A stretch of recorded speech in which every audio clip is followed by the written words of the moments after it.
Bonjour, je souhaite la bienvenue à mes hôtes. Marco Chiesa les a déjà présentés. Monsieur Vopman, il ne faut plus le présenter. Madame Arslan non plus. On commence avec la première question. On n'a pas beaucoup de temps. On a juste 25 minutes de temps à disposition. Donc, puisqu'on n'a pas beaucoup de temps, quel est l'argument le plus fort pour l'initiative? Monsieur Vopman, s'il vous plaît. Oui, ben, Bon, c'est en fait eh bien la position, disons, que ça soit, disons, pour des raisons religieuses, mais également pour les vandales, pour des hooligans au niveau du football. Donc, on montre dans notre pays, eh bien, dans notre culture, on montre la face. C'est un signe de notre liberté démocratique et de système de notre culture, et tout le contraire est exactement contre notre valeur de base. Et pour cela, nous voulons donc eh bien, inscrire dans la Constitution l'interdiction de se dissimuler le visage. Merci, Monsieur Vauman. Sympathisch.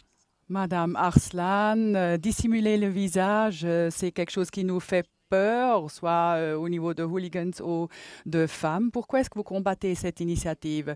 Tout d'abord, un grand merci pour m'avoir invité. C'est un plaisir pour moi d'être ici en tant que représentante des Verts. Je peux aussi vous présenter les contre-arguments. Je pense que de telles prescriptions vestimentaires, surtout dans cette forme voulue, ne vont pas dans notre Constitution fédérale. Dans la Constitution, nous avons défini nos droits de liberté et cette initiative limite énormément justement ces droits de liberté de la femme, des personnes respectives.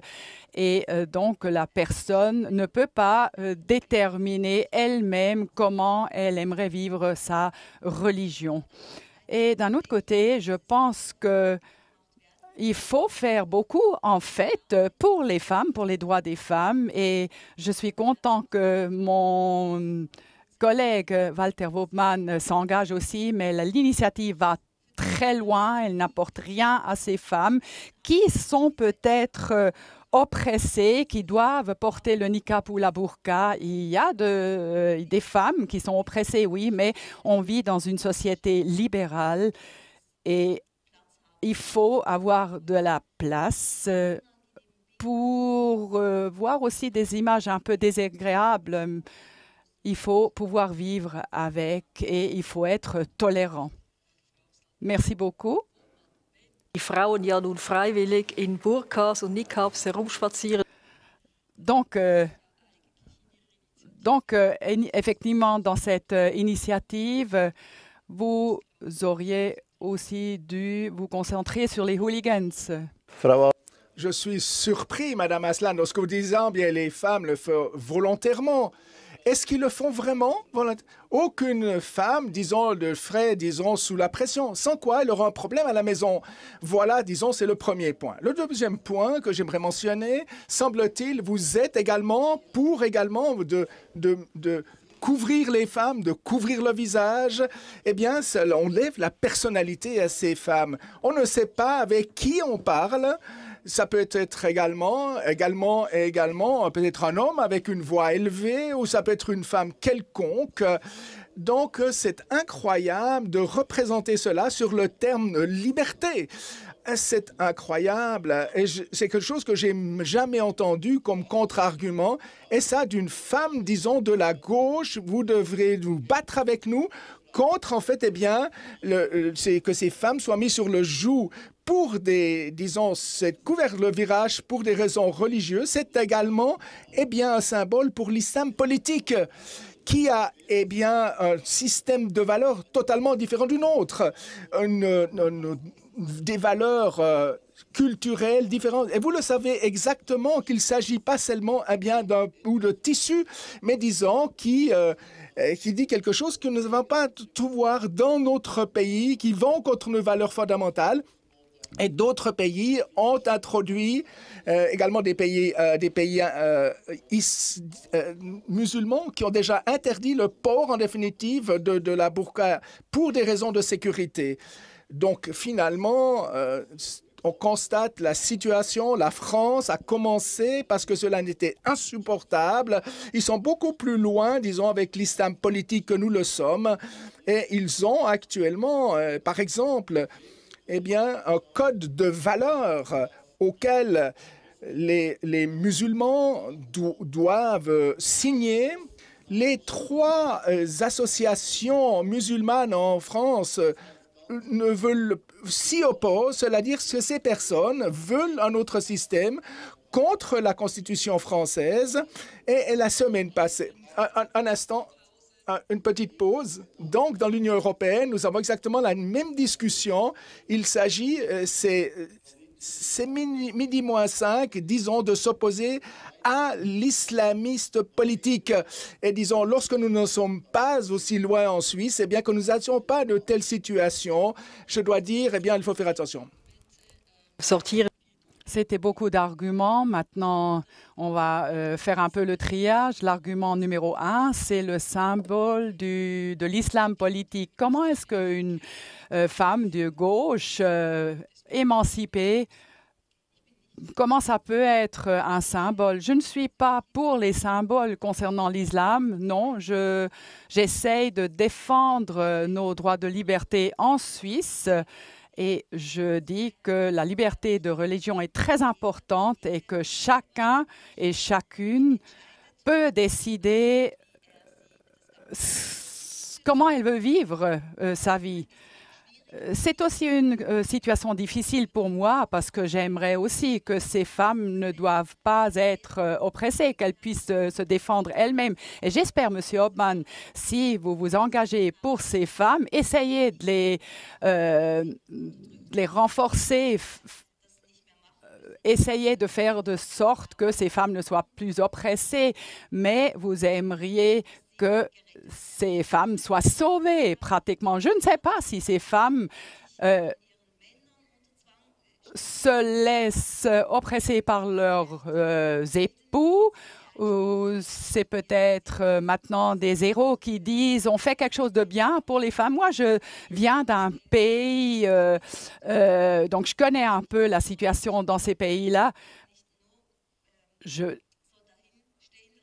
Je ne sais pas comment ça se passe dans les cas particuliers, mais je sais qu'il y a beaucoup de femmes qui sont très persuadées de porter le niqab ou la burqa, et puis il faut aussi le respecter, même si je suis féministe. Ensuite, vous avez parlé de l'islam politique et de l'extrémisme. Là, je suis tout à fait de votre avis. Là, il faut faire quelque chose en Suisse. Et là, il faut effectivement réagir. Il y a des possibilités pour faire quelque chose, mais c'est exactement là que vous refusez de prendre des mesures. On peut faire quelque chose au niveau du blanchissement de l'argent, vous êtes contre. On peut aussi faire quelque chose au niveau des mosquées, qu'elles doivent déclarer l'argent qui provient de l'étranger. On pourrait faire quelque chose. On peut aussi former des imams ici pour qu'on comprenne ce qui se passe, pour qu'il n'y ait plus d'extrémisme, etc. Et il faut justement promouvoir les femmes. Madame Aslam dit qu'il ne s'agit pas de la burqa. On a un drôle de sentiment autour de cette burqa. On a un sentiment d'islamisme, de société parallèle. Est-ce que vous comprenez cet argument? Faudrait dire laisser les femmes, c'est juste un petit pic, mais il s'agit de sociétés parallèles qui sont mises sur pied, puis il faut éviter des tendances malsaines. Il s'agit également, disons, de l'islam politique, et c'est justement un symbole de cette orientation.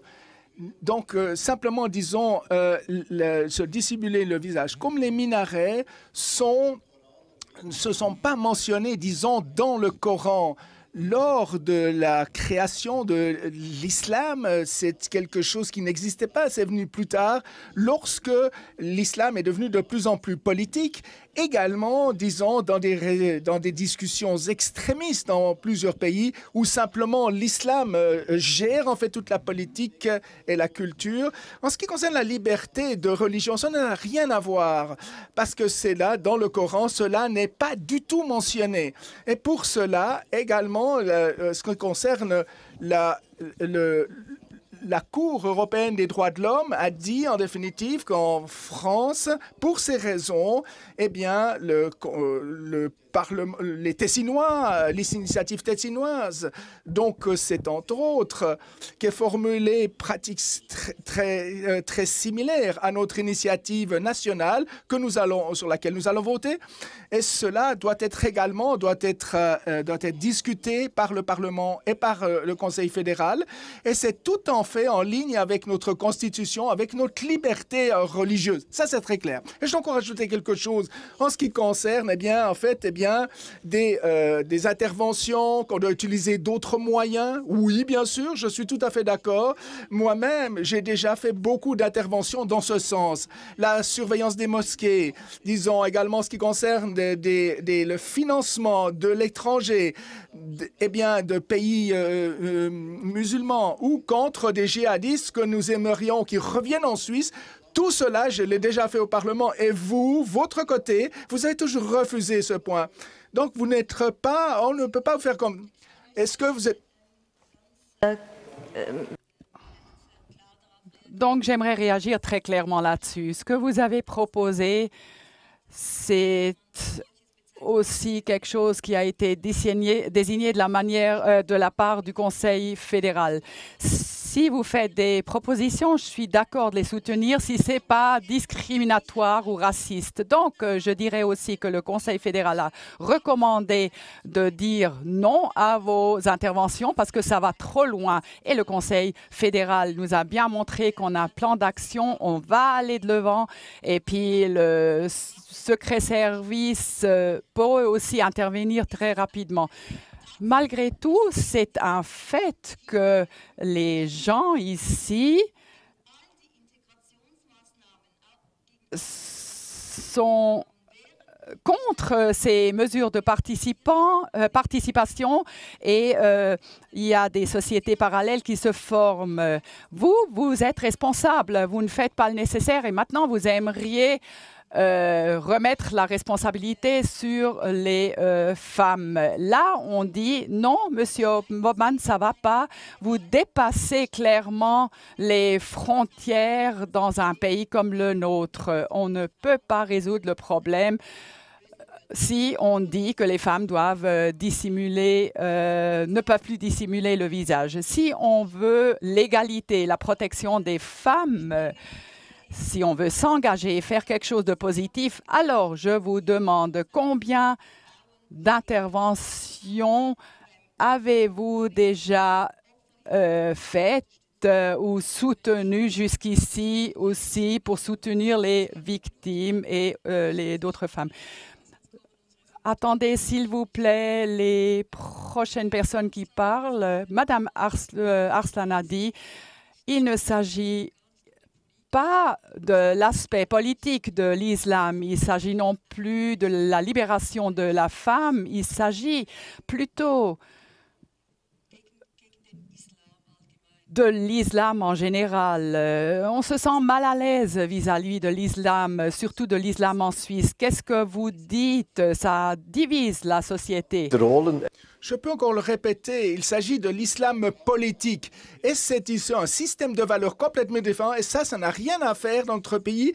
Et disons, en fait, le voile intégral, c'est le symbole. Le problème est que beaucoup de ces personnes ne veulent pas s'intégrer. Nous ne pouvons faire autant d'interventions que nécessaire, de faire d'autres lois. Qu'est-ce que cela sert si des sociétés parallèles se forment, comme nous l'avons déjà dans beaucoup de villes européennes. Par exemple, à l'Angleterre, aujourd'hui, donc nous avons 90 cours qui utilisent le droit de la charia en ce qui concerne pour, disons, certains droits. Et cela n'est pas acceptable que nous subissions cet islam politique et leur laisse la place de ce... Et qu'est-ce que la droit sur le charia? Certainement, la majeure partie ne le savent pas. Cela veut dire également des éléments, disons, qui n'ont rien à voir avec notre société, comme par exemple l'excision, comme par exemple également le mariage avec des mineurs. Donc, vous êtes toujours en fait au Moyen-Âge. C'est le problème que ces sociétés ont. Regardez, essayez de ne pas faire de la politique de symbole en Suisse. Essayez plutôt de faire quelque chose avec nous. On veut agir dans l'intérêt de la Suisse en général. On ne veut pas donner de la place à l'extrémisme. Essayez de travailler avec nous, il faut les convaincre et il faut essayer de ne pas créer des situations extrémistes. Il faut que ces gens soient ou forment partie de notre pays. Si vous dites cette burqa, cette niqab, ce sont des symboles pour l'islam ou pour l'islam extrême, alors admettez aussi que vous faites de la politique de symboles. Nous, en tant que Suisses, on était toujours forts parce qu'on n'allait pas dans le sens d'une situation extrême. Et la Cour européenne des droits de l'homme va tout à fait aussi dans ce sens avec des jugements qui ont été faits.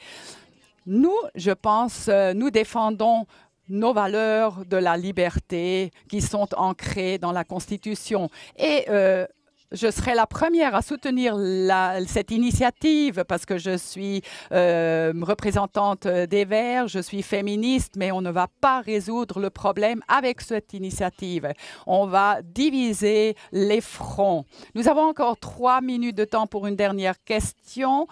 Il s'agit de la question, est-ce que cette intervention doit faire partie intégrante de la Constitution? Madame Arslan, vous êtes juriste. Der richtige Ort für eine solche Est-ce que c'est le bon endroit, oui ou non? Non, effectivement, la Constitution n'est pas le bon endroit parce qu'on est dans une société libérale, mais c'est important de pouvoir avoir des opinions divergents, on peut aussi accepter des opinions divergentes et il y a des possibilités de dire quelque chose au niveau du code pénal si quelqu'un est forcé à porter un vêtement, par exemple une burqa, il y a des moyens pour lutter contre de tels habitudes. Donc il ne faut pas trop strapasser cette constitution, il ne faut pas aller trop loin. Autrement, on n'est pas crédible vis-à-vis de l'étranger. Weshalb reichen eigentlich die verschiedenen kantonalen Vorstöße, die es ja schon gibt? Pourquoi ces interventions qui sont déjà le cas au Tessin ne suffisent pas? Cela veut dire dans notre petit pays, avec 26 cantons, que nous ayons 26 législations dans ce domaine. Cela ne peut pas être accepté. Personne ne le comprendra, surtout des étrangers ne savent pas dans quel canton ils se trouvent et ce qu'il faut appliquer. Ils ne savent pas, disons, dans lequel canton ils se trouvent, surtout les touristes. Donc pour cela, nous avons besoin d'une solution uniforme pour toute la Suisse, comme nous l'avons également dans d'autres domaines de la vie quotidienne où cela est pertinent. Et aujourd'hui, nous avons le canton du Tessin, le canton du Tessin, qui a également une autre réglementation. Et nous en avons encore d'autres cantons. Et cela n'est pas acceptable. Et si nous considérons, si nous réalisons ça au niveau de toute la Suisse, tout est clair. Et à nouveau, il s'agit également, ce qui concerne le voile intégral pour des raisons, disons, religieuses, contre les hooligans, contre les fauteurs d'ordre, etc., que nous puissions exercer une certaine pression également dans les cantons. Qu'est-ce que passe? Que, disons, que telles interdictions de se dissimuler le visage pour les fauteurs d'ordre trop violents, que cela nous peut le mettre en place. Et disons, comme cela s'est fait toujours en fait à Berne. Malheureusement, le temps avance. Encore une réponse, s'il vous plaît. Je commence chez vous. Von Frau Sibel-Arslan. l'argument le plus fort pour vous, Monsieur Vopman? Mevrouw Arslan, de Actuellement, je n'en vois pas. Schman. Madame Arslan, je suis heureuse d'avoir pu mener cette discussion et d'avoir pu discuter aussi de positions extrêmes et que l'UDS s'engage pour la l'égalité. Merci beaucoup. Et nous allons maintenant passer au mot d'ordre en vue de la votation du 7 mars 2021.